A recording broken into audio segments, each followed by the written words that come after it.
పాదాభివందనాలు. వారి ధర్మ సందేహం: గురుజీ, ఇంట్లో స్ఫటికలింగం ప్రతిష్ఠించేటప్పుడు ఏమైనా ముహూర్తం చూడాలా? స్త్రీలు దీన్ని ముట్టుకొని అభిషేకం చేయవచ్చా? అనారోగ్య సమస్యలు వస్తాయని చాలా మంది అంటున్నారు. ఇది ఎంతవరకు నిజం? ఒకవేళ పూజించకూడదు అంటే దీన్ని ఎవరికి దానం ఇవ్వాలి తెలియజేయండి. అమ్మా, నేను పరమేశ్వరుని పూజించకూడదు అని మాత్రం నేను ఎప్పుడు చెప్పను. మీకు అందరికీ తెలుసో తెలియదో, మన సనాతన ధర్మంలో ఒక బ్రాహ్మణుడిగా జన్మించి అతను ఒక ధర్మాన్ని సృష్టిస్తారు. లింగాయత ధర్మ. ఏంటి? లింగాయత ధర్మ. లింగాయత ధర్మము అని. వాళ్ళకి అందులో జంగమ ధర్మము అనేది కూడా ఉంటాయి. పంగడాలు: జంగమ లింగాయత, పంచమ లింగాయత, త్రిపీఠము, 3 పాద లింగాయత.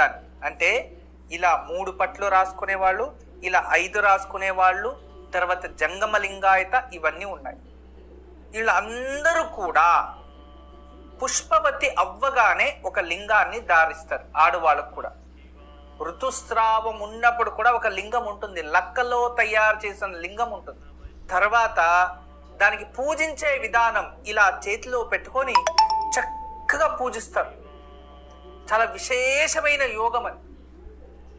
అలా చక్కగా చేసి పూజించి మళ్ళీ దాన్ని ఒక డబ్బిలో పెట్టి మెళ్ళో కట్టుకుంటాడు. భర్త ఉండేన్ని సంవత్సరాలు అది ఉంటుంది. దానికి ముందు ఉంటుంది.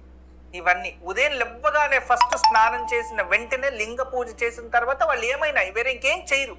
అది పరిస్థితి. అంటే అంత విశేషం. ఇప్పుడు ఆ లింగ పూజ లేదా స్ఫటికలింగమో ఇంకోటో వాళ్ళు చేసే అలవాటు ఉంటుంది కదా. అయితే ఆ ధర్మం అంటే హిందూ ధర్మంలోనే లింగాయతులు వాళ్ళు అది చేయకుండా వేరే ఆహారం కూడా సేవించరు. అంటే ఆలోచించండి. అలా మీరు ప్రశ్నలో రాశారు కదా, అది చేస్తే అనారోగ్యం వస్తుంది, ఆడవాళ్ళు ముట్టుకుంటే శివలింగాన్ని ఆరోగ్యం బాగుండదు అని వాళ్ళంతా ఎలా చేశారు? సీతాదేవి ఎలా చేసింది శివలింగాన్ని? శ్రీరాముల వారు ఎలా చేశారు? సావిత్రి ఎలా ఆచరించింది? శివలింగాన్ని పూజించింది భర్త కోసం. ఎన్ని ఉన్నాయి తల్లి. పురాణాలు కాస్త చదవాలి దయచేసి. భగవంతుణ్ణి శ్రద్ధతో భక్తితో పూజిస్తే తప్పలేదమ్మా. ఖచ్చితంగా మీ ఇంట్లో స్ఫటికలింగం పెట్టుకోండి. దానికి ముహూర్తం ఏం అవసరం లేదు.